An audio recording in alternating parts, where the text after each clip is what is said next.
tumepiga marufuku wanasiasa kuzungumza ndani ya kanisa Anglikana. When we come to the church, everybody is welcome. But we have the pews and we have the pulpit. The pulpit is for the clergy and the pews is for everybody who came to worship. Would like to castigate our politicians is that they have then, because of their greed of votes and popularity, decided the places of worship are owned by them. They are demanding in churches, in places of worship, to have a political rally to address people politically. The Catholic Church has said it very clearly that we will not allow the politicians to speak in our churches. And this has to be said clearly. Dear politicians, if you are coming to pray in our churches, you are welcome. And sit like any other ordinary Christian. And please, do not expect to address people in our churches. Please come to pray and leave. Churches have opened their podiums to politicians to attack their opponents. Reggae must stop in churches. And I want to tell politicians, in this cathedral, this podium will never be used by you. Let me tell Christian leaders, close your churches to politicians. You are going to destroy this country. And I want to thank the Most Reverend Dr.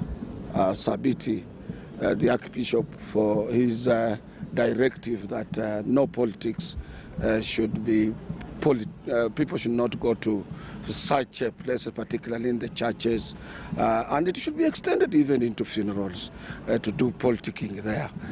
The church must remain united. The church must be a place of consolation.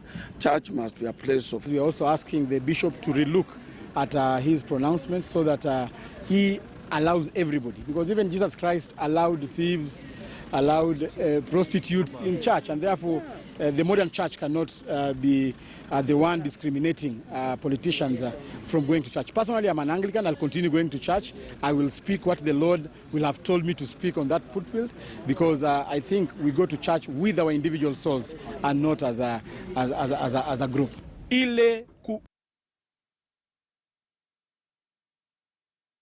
And those sound bites that you've heard right there are the basis of our conversation this morning. We're talking about the church and that hard-hitting stance taken by Jackson Olisapit, saying you cannot bring your politics into the church. And he's not the first to actually make that declaration. We had Reverend Samia Wanaina, Provost, who All Saints Cathedral, who actually was one of the major, who has been quite vocal about the place, or rather the lack thereof, of politics in the church. We had him in one of those bites that we heard earlier on. He said we should not be allowing politics. Reggae must stop in the church. And that is a conversation that has been ongoing, but clearly it is taking root. There's no place for active politics, using the podium as a political platform. But then, of course, looking at it from a political angle, it would be quite tempting. That is a captive audience for any politician to want to, push their agenda in church, whatever that would be, because while they're Christians at the same time, those are actual votes. Now, joining me to have that conversation, we heard from earlier on David Olesankok, who's a nominated Member of Parliament. He's pronounced himself as a Christian who is for the church not being misused by politicians. We also have here in studio Anthony Muheria, who's the Catholic Archbishop, Nyeri Catholic Diocese and Chair Interfaith COVID-19 Committee. Thank you so much, gentlemen, for staying on the show. Now, I'll start with you, Anthony Muheria.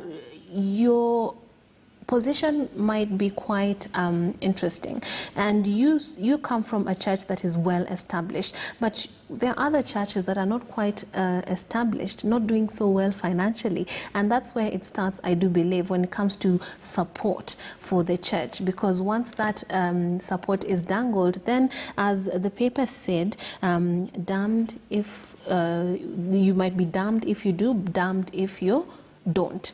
So what do you make of the position of the clergy in today's political atmosphere? Thank you very much. First and foremost, I really want to thank that this conversation is taking place now, 1 year before the general elections, and not just before, because perhaps would be thinking it's political speak. I think we have developed a culture in our country, and perhaps it's not an old culture, whereby slowly the politicians have gradually gained territory within our churches, and also seemingly seeking to gain control over the congregants. And in this way, we have deviated from the mission of the church. And whether the church be big or small, the mission of the church is one. And the place where people congregate on Sunday, or even other places of worship on other days, is to bring people to their God, to communicate with their God, to get benefits and nourishment for their souls. It is a spiritual realm. But slowly we have lowered this spiritual realm, both even in our churches, and some of those churches we refer to have come up even with this, what is called the Today Benefit Church, the Church of Prosperity, where we have lowered the spiritual realm to the realm of finances, of a fight of power, of image and status. Yes. So I think what we have to talk to now is what's the mission of churches, and therefore what's supposed to take place within that church environment. If the mission is God, then only God. If the politicians want to belong to this mission, to participate in this mission, that's why we say we are always welcoming them. Because they're God-loving people? Yes, because we they are had Christians. a statement right there by a politician saying Jesus actually welcomed even prostitutes, and he sat amongst all kinds of people. Oh yes. Yes. Oh yes, we welcome them because that's their place. Yes. They are one of us. But they are not more Christian than the poor lady in the corner or the ordinary gentleman who sits on the pews. So please don't ask the lady in the first bench, excuse me, can you let the Mheshimiwa sit here because he seems to be more Christian and more closer to God or more deserving. Entitled. It is not. It's the only place where we are all equal in before God and after death. We are all the same. So in this case, we are welcoming them, and they do need nourishment. And in fact, they need to receive encouragement. They should come and plead for blessing and wisdom. But they should not expect that they should be treated differently, nor should they expect to compete with God's word that is spoken on the holy place and their word, their political word, or their sense of marketing, or their sense of wanting to bring out praise from the people. So this call to bring back to the sense of the church, the mission of the church, and to reclaim the sacred space is not a call towards politicians only. It's a call to the whole nation, to all Kenyan citizens, to even us, the leaders, the religious leaders, to give back to God what is his, and to reclaim, so that this general territorial gain that we have noticed, that you can see how annoyed sometimes the politicians feel because you have denied them, they say. But I mean, they were not in any time offered that space. They've just somehow grabbed it, hijacked it. And now it's a moment of conscience and a wake-up call to the entire nation, citizens, religious leaders, and a call to the consciences of politicians. If they respect God, let them respect his place. Yes. Now, Ole Sankok, you said earlier on you're in an interesting position. You're a Christian and you have genuine intentions when you go to a church. You are with the Deputy President at the service this Sunday, but at the same time you're a politician. So there is the issue of support. And, you know, for less funded, you know, the churches that actually need such certain kinds of support, do you think they find themselves in between a rock and a hard place when it comes to allowing politicians to speak and at the same time hoping for perhaps a handout or some financial support? Just to answer you, that one, I think when you go to church and you want to give, you go to give as a cheerful giver, not because you are expecting anything from return. When we donate in churches, we donate because we believe in the journey that we walk as Christians. Personally, as a person with disability, most of the special schools are actually courtesy of religious organizations, especially churches. I know Archbishop Anthony knows that we have Joytown and we have so many other institutions that train us and have been able to take care of orphans and persons with disability. Are religious organization, and they are actually Catholic based. So we go there as that. But coming back, I think tricky. Yes. You will today not have to labor a lot to control me being in front of a man of God. Yes. The level of Archbishop Anthony. I think you'll have a very easy time with me. Not the way I was the other time. And this is how we act when we go to church. We actually become the Christian that we are supposed to become and humble ourselves before God, because the church is there for God, as Archbishop have said. And I really do support the Archbishop, Dr. Olesapit. Yes. Dr. Jackson Olesapit is actually my neighbor at home, and he's always firm and truthful. And what he said is that we have the field for you, but for the church, you know, the pulpit, it belongs to those who have been anointed to be able to lead processes that are within the church.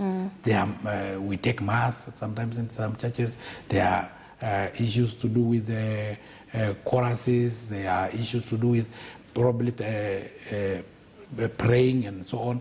You know, you cannot go to a hostel and ask for kideri. It's not there. You cannot go to an eatery and ask to be injected penicillin. You know that there is specific places for specific jobs. So when we go to church, let us humble ourselves. There are those who have been chosen to lead us in terms of church.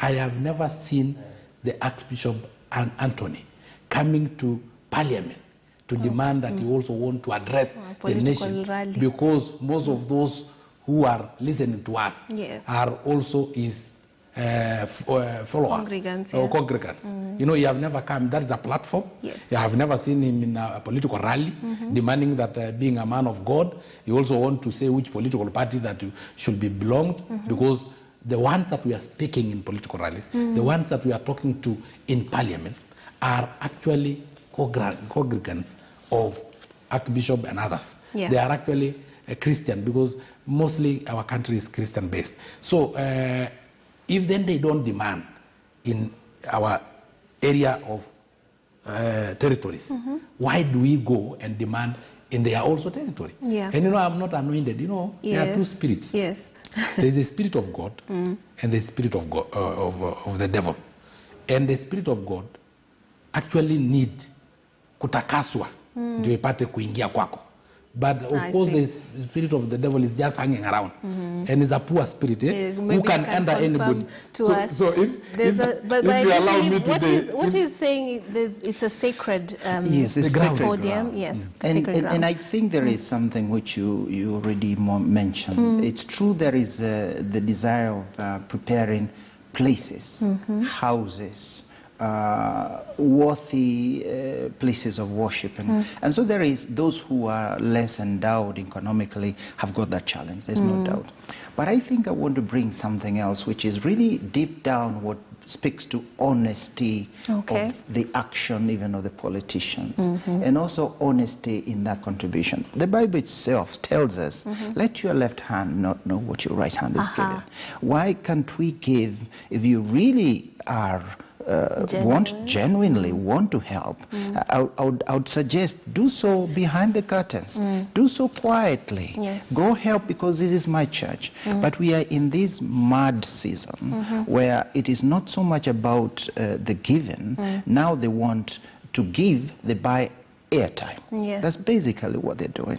They want to give, they buy popularity. So it is a campaign gimmick, and we have to really bring, and that's what we're pleading with the politicians. We are not bashing them. They are our Christians. They are our own. They are part of our congregants. So we will be doing ourselves a disservice if we bash them. But we are telling them, we are calling them out and saying, why don't you recover your real, authentic, genuine Christianity? Yes. Or if whatever faith you follow, genuine call of your faith. And therefore, if you want to help your church like before, whether you be politician or not politician, business person, local, person with less, person with more, do so quietly. You will get blessings from God. Do so silently and without seeking to be praised, like that poor mite who gave. Whereas those who had money, well, went and paraded what they have and gave it, but they didn't go home in any way rewarded or satisfied or blessed. So I think this is one, the manner of giving. The second, I think, is to speak about that the place of worship always is a place where we seek sanctification, a recall to our authentic and essential calling as human beings, to seek God and to realize our own humanity, our own fullness, both spiritual and material. So we're not trying to divorce the spirit from the matter. We are both. We are not trying to make the religion or places of worship or the congregant somehow an appendix or outside, alienated from society. We meet in society. We are the same people. But that is where we get somehow recharged in the spirit. And so we should not use this moment to discharge the spirit. Meaning you go there and instead of building the souls, building hopes, giving hope, making people look up, that they come out from the places of worship looking down, dejected, emptied of the spirit, worried, and even hated, with hatred sowed instead of love, and maybe even coming out with feelings of division instead of communion. So this is what the worship does, builds communion, builds meaning. And so when political speak comes there, whatever number or whatever kind of speech they make in front of that congregation in a secret place, however good it is, be sure it is a word spoken in vain, because they are not speaking the word of God. They are not given to do that. That place is for God to speak. And as I was saying, the more we give more space to these political speak or other secular speak in places of worship, in the holy ground, in the sanctuary, less and less we reduce God's communication to us. And in fact, we become less and less godly. And our society becomes less and less inclined to listen and follow God's call. So it's very important that that space safeguarded and at this time reclaimed, defended, and first people to defend it should be the politicians themselves, if they love God. Yeah, it should be a safe space. Could you speak to us about the smaller churches? Because while the likes of Pulpit might actually stop that, what is the hope of these politicians not wading into the smaller churches in Kibra? You do understand the kind of influence those areas have. I think sometimes we underrate these small churches. In my role as interfaith chair, we have had a great interaction with religious leaders of small churches all over the country. And to be honest, they have the same aspirations as we do. Sometimes we maybe condemn them too soon. It is true they struggle, but I know the major challenge to face is organizational, logistical, if you may use that word, although it's not good in the Christian sense or in the church sense, the enforcement, making sure that certain rules and regulations and standards are maintained in their smaller congregations. That would be a challenge. But I don't think in any way I doubt the goodwill and the desire to maintain their main objective. They will have to face a challenge of that it means foregoing something that would somehow uplift them. I do realize, but I'm sure and I'm very convinced, having interacted with all and very many of them, that they will lead and they will feel maybe they were looking up to the bigger brothers or bigger sisters so that they can follow. They may not have that kind of momentum that the bigger congregations have. You look at our brother the Muslims, do not have that problem at all. And in fact, they were challenging us. Actually, the church seems to be faced with a dilemma of needing to be a bit diplomatic, because even as the various church leaders are putting their foot down, it has taken a while before that has happened. Could you speak to that dilemma? And do you think we are now putting behind us this age of politicians having their way with church podiums? Finally, I thank you very much. I do not think that it is a new thing. The Catholic Church in October 2019, in the National Prayer Day there in Subukia, made a declaration. Amongst the things, it renewed this very statement and regulation that politicians should not talk in the churches, should not address the congregation. Remember Pope Francis was here? When Pope Francis came and we were out there in the University of Nairobi grounds, we had a fantastic mass. The president was there, the deputy was there, very many dignitaries were there, many governors. There was not a single speech given.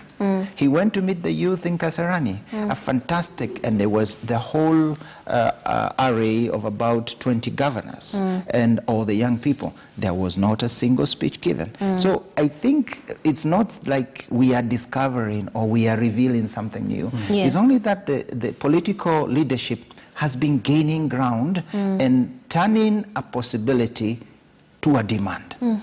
In that call, which recently the chair of the Kenya Conference of Catholic Bishops, Archbishop Martin Kivuva, just barely 3 weeks ago, reminded Kenyans and said, hey, politicians should not speak in the pulpit or in the sanctuary. They should not address congregations within the church. So it is not new, but we are trying to refresh, re-strengthen, and reawaken our sense of mission.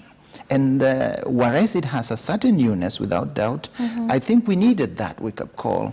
And I want to congratulate Archbishop Ole Sapit, because he has also led with a very, and all the Anglican clergy with him, with a very strong call, saying, let us wake up to the why did we come here? And the media are also not altogether innocent, because as you've seen every time you say, oh, the church is missing in action.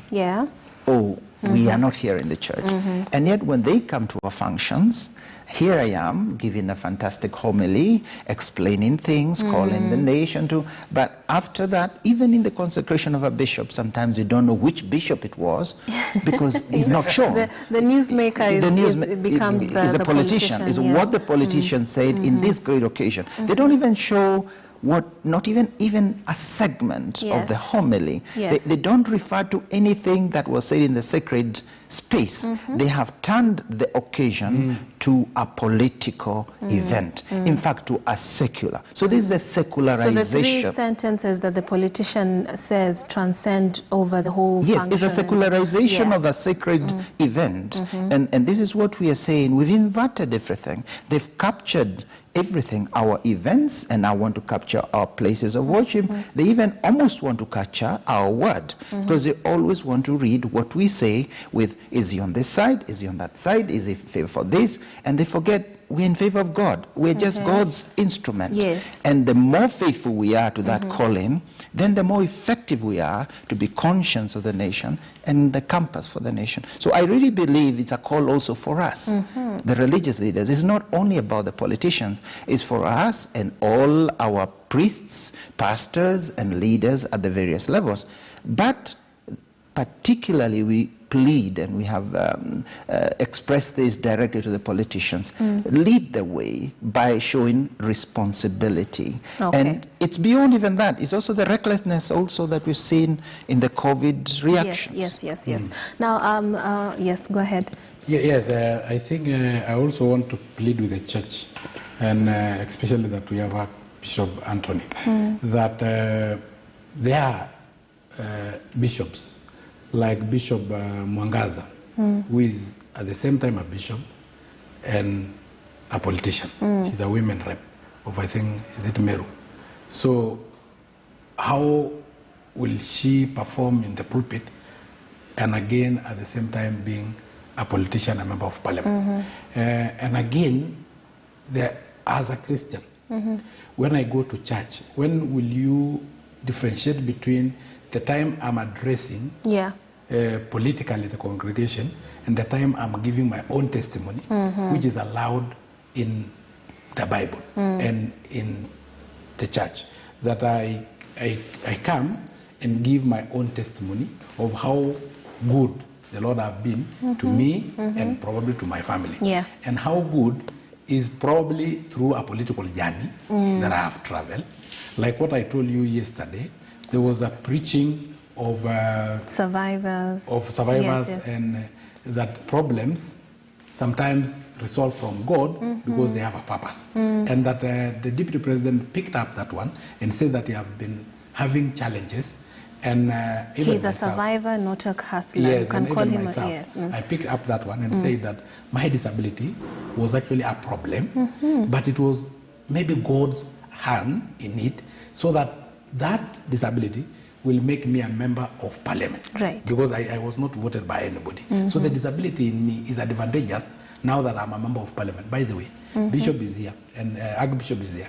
And if you try to pray for me so that this leg pain are not allowed, because if then I'm okay, then I lose my opportunity of being a member of parliament. Of course, Uhuru Kenyatta will degazette me immediately. Now, if today I come and give that particular testimony of how my leg is more useful than yours, because you are not a football player, you are not a runner, I'm not a nominated member of parliament. But for me, my leg, crooked as it is, have taken me to parliament and is earning me a salary. Yeah, so you're talking about perhaps the politicians getting into the spirit or into the atmosphere, or rather the agenda of the church, as opposed to the church serving the agenda of politicians. Is that even possible? Let me just address it slightly differently. He has asked very, very, very pertinent questions, and I think it is true. And it's a question we must ask. In our church, you said any religious person who has a position as a leader in the church, when they seek political office, they should step down. This should happen to people who may decide to become politicians, who may be formerly pastors, religious leaders. I think we must demand that too, that they cannot serve both realms. So if they want to serve as a representative of the people elected in a political realm, they should then cease being at the same time the leaders of their religious congregations. Because otherwise the confusion is real. His comment is actually very true, because then you don't know when is this person speaking for all without any division of political affiliation, that is speaking to all the members of the congregants who come from all kinds of persuasions. So that person must be that religious leader. How do you distinguish that if already you are also fronting for a political group or a political person? So I think there he has a very, very strong point, which we must re-examine, and I do believe anyone with a good conscience who is a religious leader will calmly step down and take on that. But on the other, where he says the witness of political leaders perhaps within churches, I think the idea is not to think, for the politicians to think they are privileged or special than anyone else. You are allowed to pray and to offer prayers like anyone else. In the Catholic Church, we have the prayers of the faithful. If, for whatever reasons, he belongs to a small Christian community, he's a politician, and he's chosen to lead the prayers of the faithful, blessed be God. He goes and offers a prayer. That is not political speak. He's just part of the liturgy. If he's asked to offer offertory because his particular small Christian community is the one in charge, and him and his wife or his daughter are the ones offering, that's fine. But what you cannot do is to take yourself to be a privileged Christian, where you have privileged pews, privileged speak, and even privileged blessings. Blessings are for all. We can't have the line of only politicians coming to seek for blessing. What about those families that are struggling who need blessing? What about those who are sick who need blessings? What about those who are in situation of strife who need blessing? Those need more blessing than you who already are enjoying so much of welfare. Right. And then the last comment about disability. I think it's very important that we accept suffering and setbacks are God's ways of teaching us lessons and lifting up. And He gives us tremendous other gifts. So I congratulate to you, and even it's a pride to say God has been good to me in spite of not having what others think that I should. Is not inability. And besides, it is in fact a blessing in many ways. I agree with you in that one. Totally. Wholeheartedly. Okay, thank you very much. That is Archbishop for Nyeri Catholic, Catholic Archbishop Nyeri Catholic Diocese, Anthony Muheria, giving us some very good insights into the position that the clergy hold when it comes to some of these political appearances in church and how they are handling it, taking it head on. We also had David Sankok, nominated Member of Parliament, who has actually weighed in on the political side as well as his position as a Christian in the church and also a leader. Thank you so much for weighing into this very interesting discussion. And of course, it was a rude shock for some politicians when the church leader